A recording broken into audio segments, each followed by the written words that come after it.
اعلی حضرت مفتی اعظم حجت الاسلام بریلی تجھے سلام۔ بسم اللہ الرحمن الرحیم وقد اجیز فی الناقص ان یکون اعم کاللفظ وهو ما يقصد به تفسیر مدلول اللفظ۔ یہاں سے مصنف علیہ الرحمہ ایک اختلافی مسئلہ بیان فرمانا چاہتے ہیں۔ ما قبل میں آپ نے معرف کے تحقق کے لیے جو شرطیں تھیں ان شرطوں میں سے ایک شرط یہ ملاحظہ کی کہ معرف معرف کے مساوی ہونا چاہیے کمیت کے اعتبار سے، کہ معرف معرف کے مساوی ہونا چاہیے کمیت کے اعتبار سے۔ لہذا اب اگر معرف معرف کے مساوی نہ ہو کر کے بلکہ معرف سے عام ہو جائے یا معرف سے اخص ہو جائے، تب ایسی صورت میں ما قبل میں بیان کیا گیا تھا کہ اس کا معرف بننا صحیح نہیں ہوگا، اس لیے کہ اگر معرف معرف سے عام ہو جائے گا تو ایسی صورت میں تعریف دخول غیر سے مانے نہیں رہے گی، اور اگر خاص ہو جائے گا تو تعریف اپنے افراد کو جامع نہیں رہے گی۔ اس لیے ما قبل میں یہ شرط لگائی گئی تھی کہ معرف معرف کے مساوی ہونا چاہیے کمیت کے اعتبار سے۔ تو یہ جو ما قبل میں مذہب بیان کیا گیا یہ مذہب متاخرین مناطقہ کا مذہب تھا۔ وقد اجیز فی الناقصی سے مصنف علیہ الرحمہ متقدمین مناطقہ کا مذہب ذکر فرماتے ہیں کہ متقدمین مناطقہ کے نزدیک جائز ہے کہ معرف معرف سے کیا ہو، عام ہو۔ کن کن صورتوں میں؟ حد ناقص اور رسم ناقص کی صورتوں میں۔ یعنی متقدمین مناطقہ کے نزدیک اگر معرف معرف سے عام ہے تو اس کے ذریعے سے حد ناقص اور رسم ناقص جائز ہوگی۔ یعنی کہ حد ناقص میں معرف کا معرف سے عام ہونا، رسم ناقص میں معرف کا معرف سے عام ہونا یہ جائز ہے۔ مثلا کوئی انسان کی تعریف کرے اس بات سے کہ انسان کیا ہے، وہ حیوان ہے، حیوان، تو انسان کی تعریف صرف حیوان سے کرنا یہ کیا ہے، یہ حد ناقص ہے۔ یا جناب والا انسان کی تعریف کرنا کہ انسان کیا ہے، معاشی ہے، چلنے والا ہے، تو یہ انسان کی تعریف کیسے ہو گئی، رسم ناقص سے۔ تو انسان کی تعریف دیکھی حیوان سے کی گئی، جو حیوان کیا ہے، عام ہے۔ اسی طریقے سے ماشین سے کی گئی، ماشین کیا ہے، یہ عام ہے۔ یہاں پر معرف کی تعریف جناب والا کیسے کی گئی، عام چیز سے کی گئی، کیسے، یعنی کہ یہاں انسان کی تعریف عام چیز سے کی گئی۔ تو اب معرف یہاں پر کیا ہو گیا، معرف سے، یعنی کہ حیوان معرف ہے اور انسان معرف، تو حیوان کیا ہے، یعنی معرف یہ عام ہے انسان سے۔ اسی طریقے سے معاشری معرف ہے تو یہ بھی کیا ہو گیا، یہ عام ہو گیا کس سے، انسان سے۔ یہ تعریف متقدمین مناطقہ کے نزدیک کیا ہے، جائز ہے۔ تو حاصل کلام یہ ہوا کہ متاخرین مناطقہ کے نزدیک معرف کا معرف سے عام ہونا یہ مطلقاً جائز نہیں ہے، چاہے حد تام ہو، چاہے حد ناقص ہو، یا رسم تام ہو یا رسم ناقص ہو، کسی بھی صورت میں معرف معرف سے عام ہوگا تو وہ تعریف درست نہیں ہوگی۔ لیکن متقدمین مناطقہ کے نزدیک اگر معرف معرف سے عام ہے حد ناقص میں، یا معرف معرف سے عام ہے رسم ناقص میں، تو ان دونوں صورتوں میں وہ تعریف جائز ہوگی۔ فرماتے ہیں شارح وقد اجیز، اجازت دی گئی ہے، قد علم مما سبق، ما قبل میں جو گفتگو کی گئی اس سے جان لیا گیا کہ ان الاعم لا يصلح معرفا، کہ عام یہ معرف بننے کی صلاحیت نہیں رکھتا ہے۔ تو یہ تو جناب والا متاخرین مناطقہ کی گفتگو تھی. وہذا بیان لما قال المتقدمون، اور یہ بیان ہے اس کا جو متقدمین مناطقہ نے کہا. کیا کہا؟ یہ کہا ہے کہ ان التعریف بالعام جائز فی الناقص من الحد والرسم، کہ عام کے ذریعے سے تعریف کرنا یہ حد ناقص اور رسم ناقص میں جائز ہے. کا تعریف الانسان، جیسے کہ انسان کی تعریف کرنا، بأنہ حیوان، کہ انسان کیا ہے؟ حیوان ہے. او بأنہ ماشین، کہ انسان کیا ہے؟ چلنے والا ہے. فإن قیل، یہاں سے شارح ایک اعتراض ذکر کر رہے ہیں، پھر قلتو کے ذریعے سے اس اعتراض کا جواب دیں گے.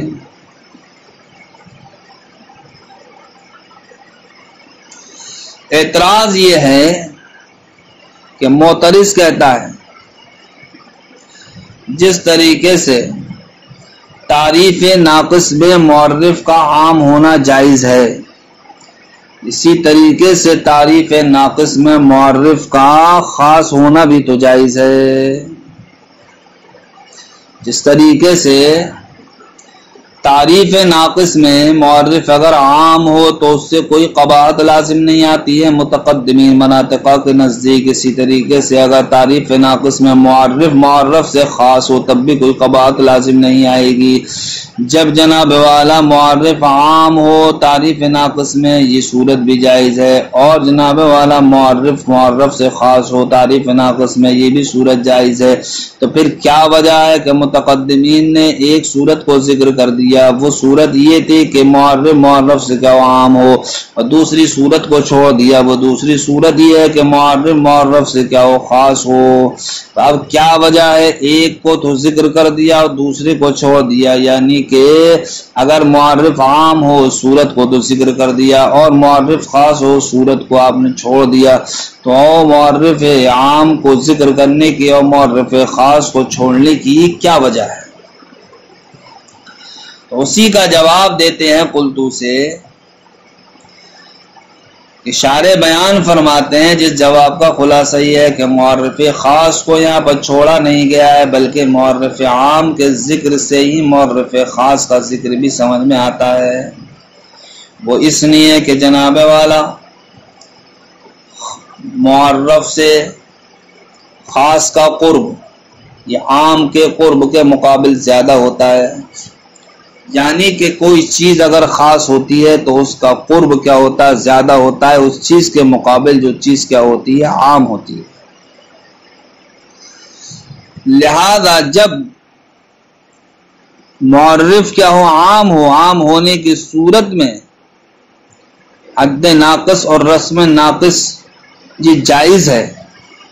تو جب عام ہونے کی صورت میں جائز ہے تو معرف جب خاص ہوگا، خاص تو خاص ہونے کی صورت میں بدرجہ اولا کیا ہوگا؟ جائز ہوگا. تو جب خاص ہونے کی صورت میں بدرجہ اولا کیا ہوگا؟ جائز ہوگا کہ معرف کیا ہو؟ معرف سے اخص ہو. تو متقدمین کے نزدیک یہ تعریف بھی کیا ہے؟ جائز ہے. یہ اس لیے ذکر کو چھوڑ دیا کہ جب عام کا یہاں پر ذکر ہو گیا تو عام کی صورت میں جب تعریف جائز ہے تو پھر خاص کی صورت میں جناب والا بدرجہ اولا جائز ہوگی. کیوں؟ اس لیے جائز ہوگی کہ خاص کو تو عام کے مقابلے میں معرف سے قرب زیادہ ہوتا ہے. تو جب جس کا قرب کم ہے یعنی عام کا، جب اس صورت میں تعریف جائز ہے تو جس کا قرب زیادہ ہوگا اس صورت میں تو بدرجہ اولا تعریف کیا ہوگی؟ اخذ کے ذریعے سے جائز ہوگی. فرماتے ہیں فَإِنْ قِيلَ، اگر اعتراض کیا جائے، کما اجیز فی التعریف الناقص، جس طریقے سے تعریف ناقص میں جائز ہے کون المعرف عاما، معرف کا عام ہونا، کذالک اجیز اسی طریقے سے جائز ہے کہ ان یکون اخص، کہ معرف سے کیا اخص ہو. فلما ترکہ المصنف، تو پھر مصنف نے معرف سے خاص ہو اس صورت کو کیوں چھوڑ دیا؟ قلت، میں کہتا ہوں لأن قرب الاخص، اس لیے کہ اخص کا قرب معرف سے اکثر من قرب العام، یہ عام کے قرب سے زیادہ ہے. فلما جوزوا التعریف بالعام، تو جب مصنف نے متقدمین نے تعریف بالعام کو جائز رکھا جو کہ کیا ہے؟ جس کا قرب قرب کیا ہے کم ہے. فتجویز الاخص بالطریق الاولی، تو پھر معرف جب معرف سے خاص ہو تو اس کو تو بدرجہ اولا جائز رکھا جائے گا. فلہذا لم یذکرہ اعتمادا، اسی وجہ سے مصنف نے اس کو ذکر نہیں کیا بھروسہ کرتے ہوئے طالب علم کی سمجھداری پر. والحاصل ان التعریف بالعام والاخص لم يجوز عند المتاخرین مطلقا لا في التعریف التام ولا في الناقص، وعند المتقدمین لم يجوز في التعریف التام واما في الناقص فجائز كالتعریف اللفظی. شارح کہتے ہیں حاصل کلام یہ ہے کہ ان التعریف بالعام، کہ عام کے ذریعے سے تعریف کرنا، والاخص اور اخص کے ذریعے سے تعریف کرنا، لم يجوز عند المتاخرین، یہ متاخرین مناطقہ کے نزدیک مطلقاً جائز نہیں ہے. مطلقاً کا مقصد یہ ہے نہ ہی تو لا فی التعریف التام، نہ ہی تو تعریف تام میں، ولا فی الناقص، نہ ہی تعریف ناقص میں. عند المتقدمین، اور متقدمین کا مطلب یہ ہے کہ لم یجوز فی التعریف التام، کہ معرف سے کیا ہو عام ہو، تو یہ جناب والا تعریف تام میں تو جائز نہیں ہے. واما فی الناقص، رہا ناقص میں تو فجائز تو جائز ہے. کہ تعریف لفظی، جیسے کہ تعریف لفظی. فإنه جائز بالعام والاخص، اس لیے کہ تعریف لفظی یہ عام کے ذریعے سے بھی جائز ہوتی ہے اور اخص کے ذریعے سے بھی جائز ہوتی ہے. جیسے مناطقہ کو قول السعدانۃ نبت، کہ السعدانہ اس کی تعریف کی گئی کیسے نبتن سے، اور نبتن سعدانہ کے مقابل کیا ہے عام ہے. یہاں پر دیکھیے معرف جناب والا معرف سے کیا عام ہے، اور یہ تعریف کیا تعریف لفظی ہے. تعریف لفظی میں کیا ہوتا ہے، تعریف لفظی میں صرف یہ ہوتا ہے کہ لفظ واضح نہیں ہوتا ہے، اس کی لفظ کی وضاحت کرنے کے لیے، لفظ کی تفسیر کرنے کے لیے اس کی تعریف کر دیتے ہیں. تو سعدانہ کا معنی بھی گھاس ہے اور نبت کا معنی بھی گھاس ہے، بس فرق اتنا ہے کہ سعدانہ کا جو معنی گھاس ہے وہ پوشیدہ ہے، اور نبتن کا معنی جو گھاس ہے وہ کیا ہے ظاہر و باہر ہے، عام ہے. تو اب دیکھیے یہاں پر سعدانہ کی جو تعریف ہوئی وہ کیسے ہوئی، ایسے لفظ سے ہوئی جو لفظ کیا ہے سعدانہ کے مقابل عام ہے. ایسے ہی لعب کی تعریف کرنا لعب سے، تو یہاں بھی جناب والا معرف کیا معرف سے عام ہے. کہتے ہیں اما فی الناقص فجائز، رہا ناقص میں تو جائز ہے یہ تعریف لفظی. فإنه جائز بالعام والاخص، اس لیے کہ تعریف لفظی عام کے ذریعے سے بھی جائز ہے اور اخص کے ذریعے سے بھی. جیسے کہ اہل عرب کا قول السعدانۃ نبت، یہاں سعدانہ کی تعریف نبتن سے کی گئی ہے جو نبتن کی کیا عام ہے. واللعب، واللعب اور لعب کی تعریف کیسے کی گئی لعب سے کی گئی. وهو الصواب عند المحققین، اور یہ بعض محققین کے نزدیک صحیح و درست ہے. وهو ما يقصد به، یہاں سے شارح تعریف لفظی کی تعریف فرما رہے ہیں. تعریف لفظی کس کو کہتے ہیں، کہ تعریف لفظی کہتے ہیں کہ جس کے ذریعے سے لفظ کے معنی کی تفسیر کا قصد کیا جائے. تعریف لفظی کہتے ہیں کہ جس کے ذریعے سے لفظ کے معنی کی تفسیر کا قصد کیا جائے. تفسیر کا قصد کب کیا جائے گا، اس وقت کیا جائے گا جب کہ لفظ کا معنی کیا ہو واضح نہ ہو، لفظ کا معنی واضح نہ ہو. اب ایسی صورت میں ضرورت پڑے گی کہ اس لفظ کے معنی کو واضح کرنے کے لیے اس لفظ کی کسی نہ کسی لفظ کے ذریعے سے تعریف کی جائے. تو جس لفظ کے ذریعے سے بھی اس لفظ کے معنی کو واضح کیا جائے گا اور وہ لفظ اس دوسرے لفظ سے کیا ہو جائے واضح اور روشن ہو جائے، تو اس کو کیا کہتے ہیں تعریف لفظی کہتے ہیں. جیسے کہ غدن فر، اس کا معنی ہمارے نزدیک واضح اور روشن نہیں ہے، لیکن غضن فر کا معنی آتا ہے شیر. لہذا غضن فر کی تعریف ہم نے کر دی کیسے اسد سے. تو اب یہ تعریف لفظی ہے، کیوں اس لیے ہے کہ صرف یہ اسد لفظ غضن فر کے معنی کو بتانے کے لیے ہے. وہ ما یقصد بھی یا تعریف اللفظی، یعنی تعریف لفظی وہ ہے کہ ما یقصد بھی کہ جس کے ذریعے قصد کیا جائے تفسیر و مدلول لفظ، لفظ کے مدلول کی تفسیر کا، لفظ کے معنی کی تفسیر کا، یا جس کے ذریعے سے لفظ کا معنی کیا ہو جائے پتہ چل جائے، بِأَلَّا يَكُونَ اللَّفْظُ بہی طور کے لفظ واضح دلالت نہ ہو معنی پر، فَيُفَسَّرُ بِلَفْظٍ أَوْضَحَ دَلَالَةً عَلَى ذَلِكَ الْمَعْنَى، تو اب تفسیر کر دی جائے ایسے لفظ کے ذریعے سے جو لفظ اس معنی پر دلالت کرنے کے اعتبار سے واضح ہو۔ فقولنا جیسے ہمارا قول الغضنفر، اس کی تعریف کریں ہم گائے کے ذریعے الاسد کے ذریعے سے، وَلَيْسَ هَذَا تَعْرِيفًا حَقِيقًا، تو اب جب جناب والا یہ صرف اور صرف تعریف کس بات کے لیے ہے؟ لفظ کے معنی کو واضح کرنے کے لیے ہے، تو اب یہ جناب والا حقیقتاً تو تعریف ہوئی نہیں، اسی لیے اشارے فرماتے ہیں وَلَيْسَ هَذَا تَعْرِيفًا حَقِيقِيًّا، تعریف لفظی حقیقی تعریف نہیں ہے۔ وَإِنَّمَا الْمُرَادُ تَعْيِينُ مَا وُضِعَ لَهُ اللَّفْظُ مِنْ سَائِرِ الْمَعَانِي، تو تعریف لفظی سے مراد کیا لیا گیا ہے؟ تعریف لفظی سے مراد ہے اس چیز کو متعین کرنا جس کے لیے لفظ وضع کیا گیا ہے تمام معنی میں سے، تاکہ جناب والا اس لفظ کی جانب متوجہ ہوا جائے اور جان لیا جائے کہ لفظ فلاں معنی کے مقابل وضع کیا گیا ہے۔ وَإِنَّمَا الْمُرَادُ جُزْنِي مراد تعین ما وضع له اللفظ، اس کو متعین کرنا جس کے لیے لفظ وضع کیا گیا ہے، یعنی کہ تمام معنی میں سے اس کو متعین کرنا اس ایک معنی کو جس کے لیے لفظ وضع کیا گیا ہے۔ کیوں؟ لیلتفت الیہ، تاکہ جناب والا اس معنی کی جانب متوجہ، اس لفظ کی جانب متوجہ ہوا جائے، ویعلم، اور جان لیا جائے کہ انہ موضوع بإضافہ، کہ لفظ فلاں معنی کے لیے وضع کیا گیا ہے۔ وحاصلہ، حاصل کلام یہ ہے کہ ان یقصد به تفسیر صورت حاصلۃ من بین سائر الصور، کہ تعریف لفظی کے ذریعے سے جناب والا تمام صورتوں میں سے، لفظ کے تمام صورتوں میں سے